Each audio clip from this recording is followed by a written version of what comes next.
we remain steadfast in our commitment in delivering local news that matters. Stories that inspire.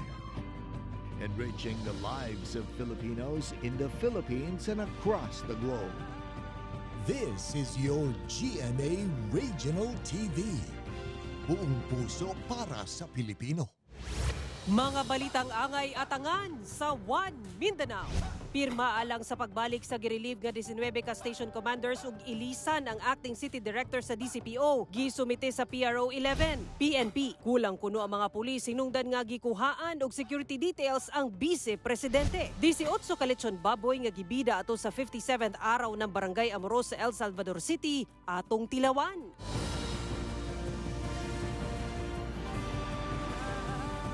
Ito ang GMA Regional TV, One Mindanao.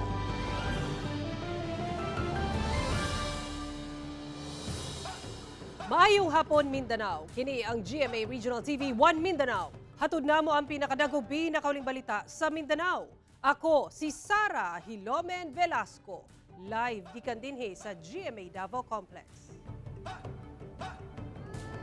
James Paulo Yap, live gikan dinhi sa GMA Cagayan de Oro Station. Human na relieve ang 19 ka station commander sa Davao City Police niadtong July 8. Doon na matud pay migula nga petisyon nga ibalik ang maong mga station commander sa pwesto. Atong sayro ng detalye sa live report ni Argil Relator. Argil. Sara, libuan matud pa ka mga Davaoenyo ang nipirma og petisyon sa tumo nga ipabalik silang katungdanan ang 19 ka mga station commanders sa Davao City Police Office nga gitaktak sa pwesto. Ingon man pulihan ang acting city director nga si Police Colonel Hansel Marantan. Kini sumala pa sa usa ka konsehal sa Davao City. Atol sa pag-atubang ni PRO 11 Director Brigadier General Nicolas Torre III o Davao City Police Office Acting Director Colonel Hansel Marantan sa 20th Davao City Council. Gipresenta ni Peace and Public Safety Committee Chair Councilor Luna Acosta ang mga dokumento nga gihatag ngadto sa People's Law Enforcement Board. Petisyon matud pa kini nga pirmado sa libuan ka mga Davaoenyo nga gitawag nga protestang petisyon. The petition here is asking that the 19 station commanders be assigned back to their previous posts. So I have here signatures from different Davaoenyos, Your Honor. July 8 dihang girelieve sa pwesto ang tanang station commanders sa 19 ka police stations sa Davao City. When I made that decision, because that is my decision, I have empirical data on that. They were not actually removed from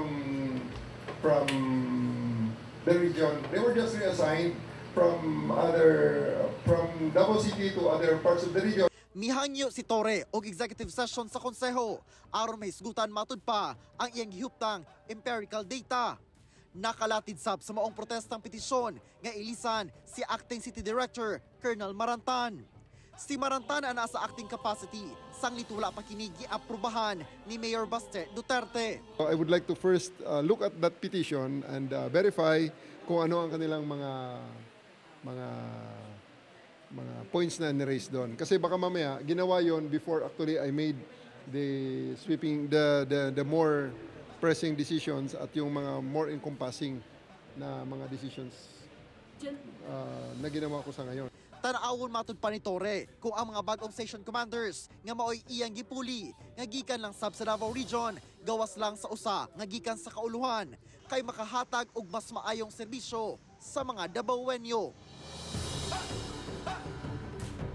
Sara gipaklaro sa gipahigayon nga sesyon sa konseho nga wala matud pa gina-judge ang kapasidad ug katakos ni Colonel Marantan apan buot labang nga hatagan og katin-awan kung nasunod ba sa PNP leadership ang saktong proseso sa pagpili og city director. Sara. Okay, daghang salamat Argil Relator. Angol ang usa ka backhoe operator human naligiran og bato sa gikwari niini sa Bagong Bayan, Sultan Kudarat. Ano ang report ni Justo ni Humamil?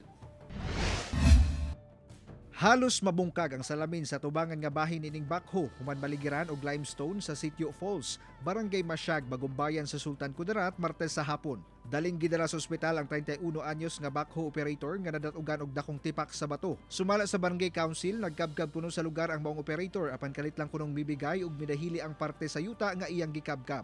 Ang gitudlong hinungdan sa maong rock slide ang sagunsong mga pag-ulan sa lugar. That time po ongoing yung quarry dun sa area, nagkataon sir na bumigay yung nasa itaas na portion na kaya yun nangyari yung insidente na yun. Hinuon na nanasuluwas nga kahimtang karon ang 31 anyos nga backhoe operator nga giilang si Glenmark Saluma nga nakaangkon og minor injury sa iyang mga braso.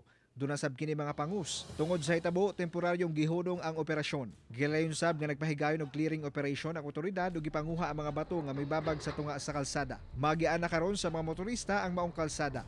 Ako si Jess Tony Humamil para sa One Mindanao.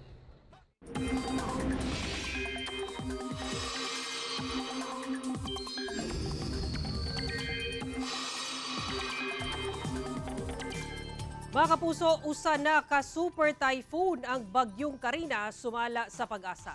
Samtang padayong ulanon ang dakumbahin sa nasod lakip Mindanao, epekto sa hanging habagat nga ginapakusog sa bagyong Karina. Sumala sa Pag-asa, mas may kusog ang bagyong Karina nga super typhoon category na. Ana kini sa 395 kilometers northern portion sa Itbayat, Batanes.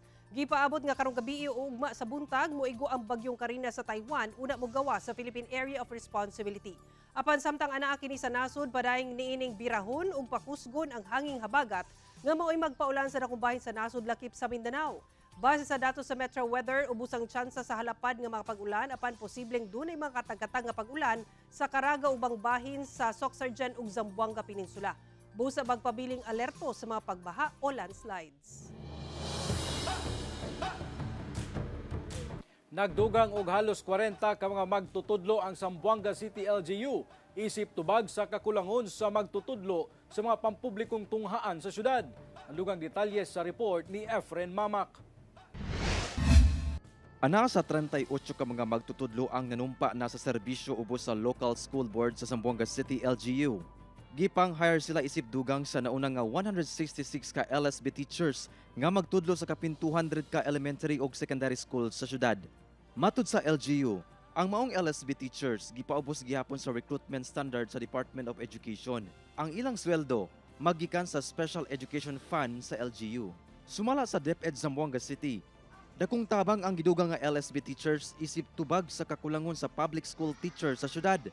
Kini gumikan sa nagkataas nga populasyon sa enrollees. Gani sa milabay nga school year 2023 to 2024, miabot sa kapin 270,000 ang enrolled students sa syudad, apan ang magtutudlo ana lang sa kapin 8,000. Lauman nga mas mutaas pa ang populasyon sa enrollees iniguman sa enrollment karong bulana. Yes, may shortage pa rin tayo pero we are happy nga. That's the reason why we tie up with the local government through the LSB para to help assist of men. Sumala sa DepEd, ang padayon nga pagsaka sa populasyon sa mga estudyante matag tuig mo hinungdan nga dunay multi-grade teachers. Although may mga coming man tayo from central office, pero with the number of learners, may mga shifting pa nga tayo at saka yung iba mga multi-grade. Isang teacher magtuturo siya ng tatlong levels, grade 1, grade 2, grade 3, or minsan nga combination kasi nga kukulang tayo sa teacher. Gilaro sab sa DepEd nga mag-hire og non-teaching personnel nga maghimo og admin task aron maka-focus sa pagtudlo ang mga magtutudlo. Kung baka we can still ask, pwede din tayo mag-hire even job orders para to help especially yung mga administrative officer, yung mga admin tasks sa mga teacher. Kauban si Sim Romero sa kamera. Ako si Efren Mamak para sa One Mindanao.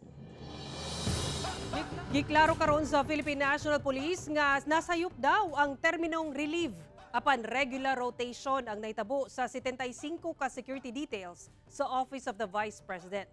Kainumduman nga kagahapon gibutyag ni Vice President Sara Duterte sa usa ka official statement nga 75 ka personahe sa PNP nga anaa sa Vice Presidential Security and Protection Group ang girelieve apan giklaro sa Vice Presidente nga dili maapektuhan niini ang iyang trabaho. Nang hinaot kini subay sa maong direktiba sa PNP Chief nga mas mapaubsan pa ang krimen ug pagkuyanap sa illegal nga droga. Apan giklaro sa PNP, dili kuno kontrolado sa PNP ang security detail sa Vice Presidente tungod ubos kini sa Presidential Security Command. Wala sab kuno gitanggal sa pwesto ang maong mga pulis apan naigo lamang sa regular rotation. Kinahanglan kuno sa PNP ang dugang mga pulis alang sa National Capital Region. Hasta ubang generals kuno ang gikuhaan og security details. Andam kuno nga panalipdan ang seguridad sa Vice Presidente sa Presidential Security Command.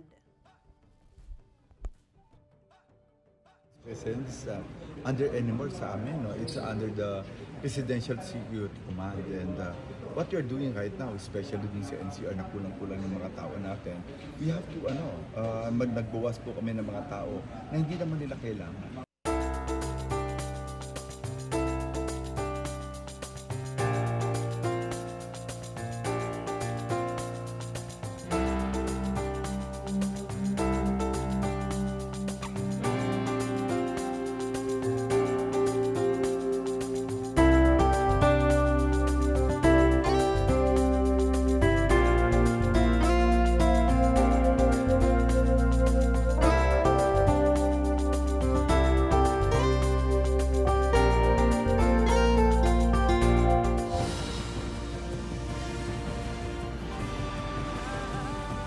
Ito ang GMA Regional TV, One Mindanao.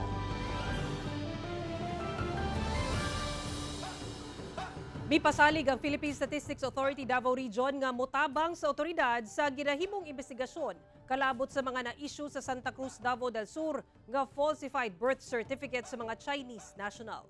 Ang detalye sa live report ni John D. Esteban. John D.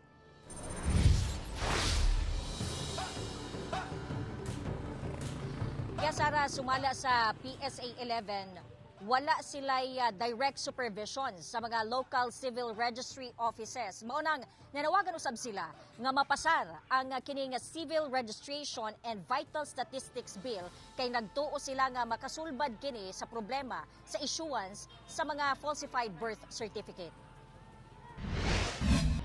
Gipasalig sa Philippine Statistics Authority Davao Region nga mukooperar sa otoridad kalabot sa investigasyon sa pag-issue mga falsified birth certificates sa Santa Cruz, Davao del Sur. Kinihuman, nasayran sa National Bureau of Investigation Region 11 nga anaa sa 200 falsified birth certificate ang na-issue na sa mga Chinese nationals sa local civil registry office sa Santa Cruz tuig 2018 ug 2019. Lakip na sa 1,200 birth certificate nga na-issue sa buhatan sa mga Chinese sukad 2016. Ginasuta pa sa NBI 11 kung pila pa ang mga falsified sa maong ihap. Pero sumala sa PSA 11, wala sila direct supervision sa LCRO. Registration is in the local civil registry offices of the LGUs. So PSA has no direct administration and supervision of those LCROs. It's under the LGU through their local executive. They have the power to appoint, to discipline, and to transfer LCROs, and including employees. PSA is just, meron lang kaming recommendation for administrative sanction. Hinuon base sa statement sa LGU Santa Cruz, mihimo na sila og kaugalingong investigasyon. Sumala sa PSA 11 nga makatabang sa pagsulbad sa maong problema ang pagpasa sa Civil Registration and Vital Statistics Bill. Portahan natin yung CRVS bill para po maging updated at magiging strengthened, stricter yung natin, yung civil registration process po natin, which include the registration po. 3753. Yeah. The penalties for erring civil register is only about 200 pesos to 500 pesos.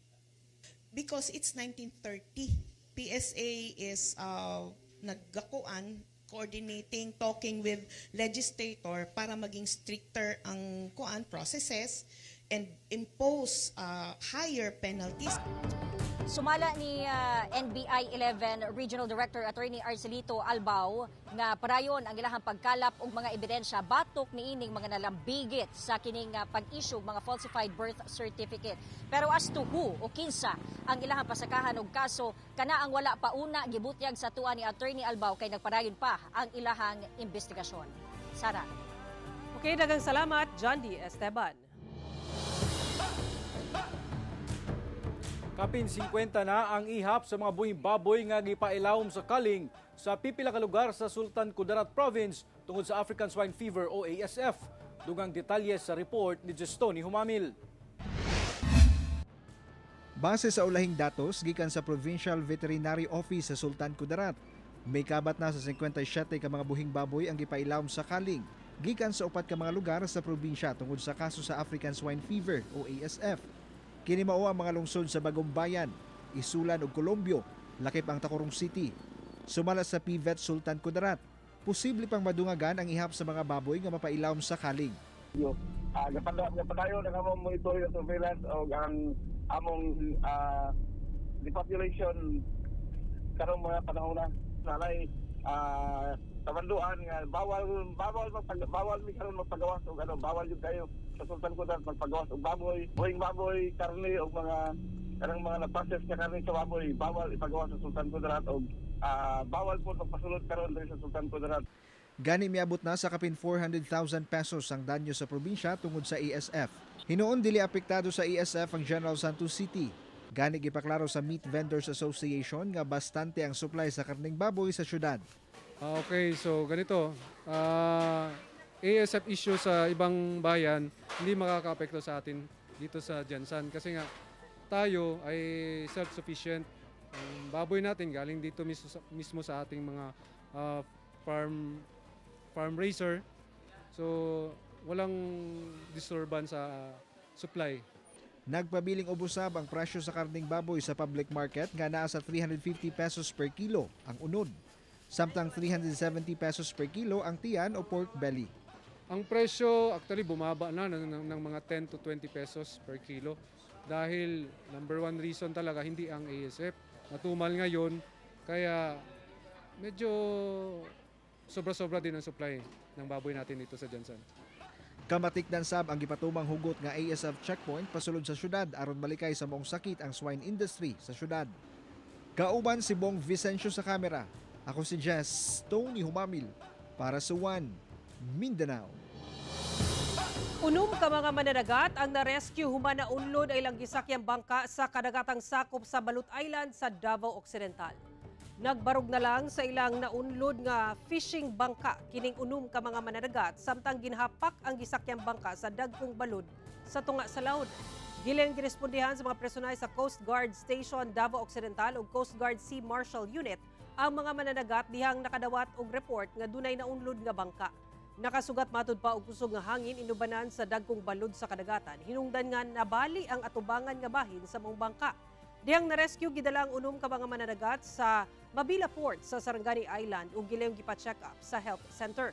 Gi-assist na sab sila sa Coast Guard aron mahatod sa ilang Pinoy-anan sa General Santos City. Paymangno sa otoridad sa mga mananagat ilabi na kadtong gagmay ang sakayang pandagat nga dili na mulawig sa kadagatan kung dunay mga pagdaot sa panahon. Ang daot nga panahon resulta gihapon sa epekto sa hanging habagat. Kasamtangang Chief Minister sa BARM, gibutyag nga posibleng dili mapadayon ang decommissioning sa mga MILF fighters sa BARM kung mailisdan isip Chief Minister sa pinakaunang parliament election sunod tuig. Ano ang report?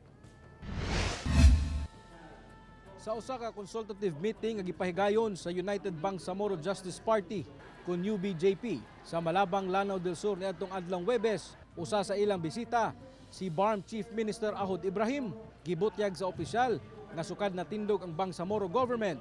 Ubay-ubay na kuno ka mga proyekto ug programa ang ilang napatuman sa rehiyon. Usa na niini ang decommissioning sa mga Moro Islamic Liberation Front kon MILF fighters. Ito yung agreement na i-implement natin. Ito yung pinaniniwalaan natin na kailangan ma-implement dahil ito lamang ang naging concession natin sa gobyerno na ito yung kailangan na ma-implement. Yung provision ng MOA, yung Memorandum of Agreement on Ancestral Domain. Dugang paniya na adunay halos 40,000 ka mga MILF fighter ang na-profile na ug katunga niini ang misurrender na sa ilang mga armas. Usa kuno sa hagit nga ilang gisagubang karon ang kakulangon og financial support gikan sa national government alang sa mga MILF fighter nga misalmot na sa decommissioning program sa BARM government.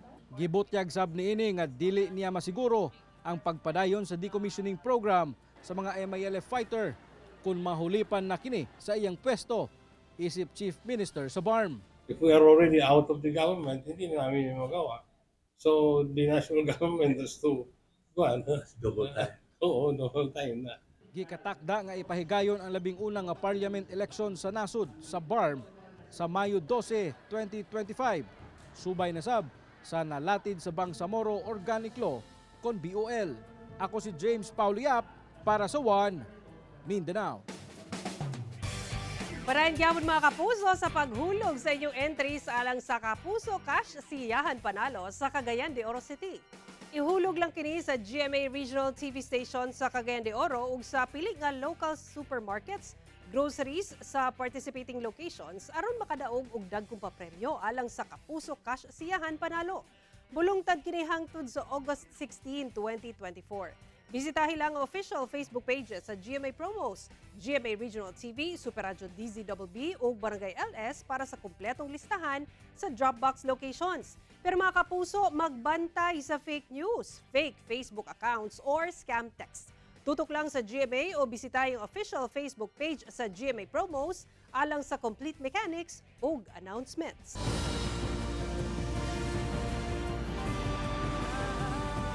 Ito ang GMA Regional TV, One Mindanao.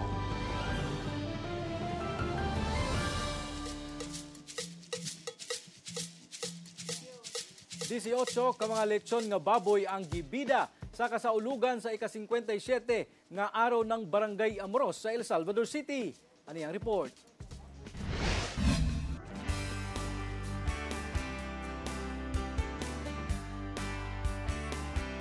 Mas nahimong bibo pa ang kasaulugan sa ika-57 nga araw ng Barangay Amoros sa El Salvador City sa Misamis Oriental. Dihang gipahigayon na ang tinuig nga Lechon Festival sa ilang barangay. Matagsona sa ilang barangay, may salmot sa indigay sa pagluto og lamian nga lechon. 18 ka mga lechong baboy ang dungan nga gituyok sa Matagsona atol sa kasaulugan sa ika-57 nga araw ng Barangay Amoros dinhi sa El Salvador City. Klase-klaseng diskarte sa pagtimpla, apan ang pangutana, kinsa kaha ang mag-uli sa titulo nga pinakalaming lechon karon tuiga. Sumala sa mga opisyales sa barangay nga kini na ang ika-11 nga tuig sukad gisugdan ang Lechon Festival niadtong tuig 2013. Gihatagan matud pa og 10,000 pesos ang Matagsona aron makapalit og baboy alang sa Lechon Festival. Para panaghiusa gyud. Ang ako ra nito panaghiusa ra gyud aron ang kalambuan sa among barangay. Amoros nun. Matag entry sa Lechon Festival, managlahi kuno ang ilang estilo sa pagluto sa lechon. Apan, usa lang gyud kuno ang ingredient nga makapalami sa ilang luto. Importante kay ang gugma nga ang iyang pagluto na ang love. Alright mga kapuso, syempre dili kompleto ang atong Lechon Festival kung dili nato matilawan ang lamian nga lechon sa Barangay Amoros. Crispy ang panit ug juicy ang unod. Dali na mga kapuso, mga untag lechon.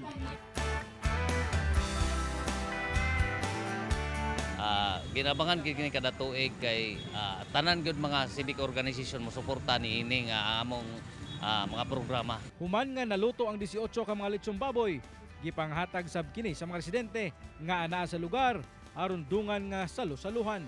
Kauban si Makoy Sempron sa kamera. Ako si James Pauliap para sa One Mindanao. Pwede na nga makapahimulo sa mga micro, small, and medium enterprises sa 46 ka barangay sa Samal Island sa Mini Food Processing Center sa isla. Gitunol na sa Department of Trade and Industry ang Mini Food Processing Center ngadto sa LGU sa Samal Island. Tumong sa mga pasilidad nga mas mapalambo pa ang produksyon sa mga lokal nga produkto sa isla.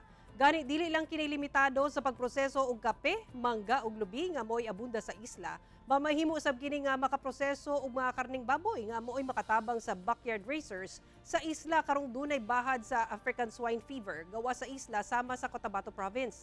Gawas sa mga MSME, mapahimuslan sab kini sa mga estudyante nga nagakuha og entrepreneurship og business program sa usa ka kolehiyo sa isla. Doon natin ginahimo ani karon nga kadto bitang barangay product profiling nato. And the purpose of this para ma-identify nato ang matag barangay unsa tong kadtong daghan nga produkto nga sala in common nga pwede nato siyang hitabangan nga to generate income by way of processing it. Mao kadto ang mga ulahing balita sa Mindanao karong adlaw. Mamahimo ninyo kini makita pag-usab pinaagi sa pagbisita sa official website sa GMA Regional TV o bisitahan ang among official YouTube channel o i-click ang subscribe button para sa pinakaulahing balita. Daghang salamat sa atong mga kapuso sa Mindanao nga nagalantaw kanamog sa atong mga kapuso abroad. Padayon lang sa pagtutok sa mga lokal nga balita matag adlaw tungod sa GMA Regional TV. Local News Matters. Kami ang GMA Regional TV 1 Mindanao. Tibok pwersa para sa mas dakong misyon ug mas halapad nga pagserbisyo sa nasod.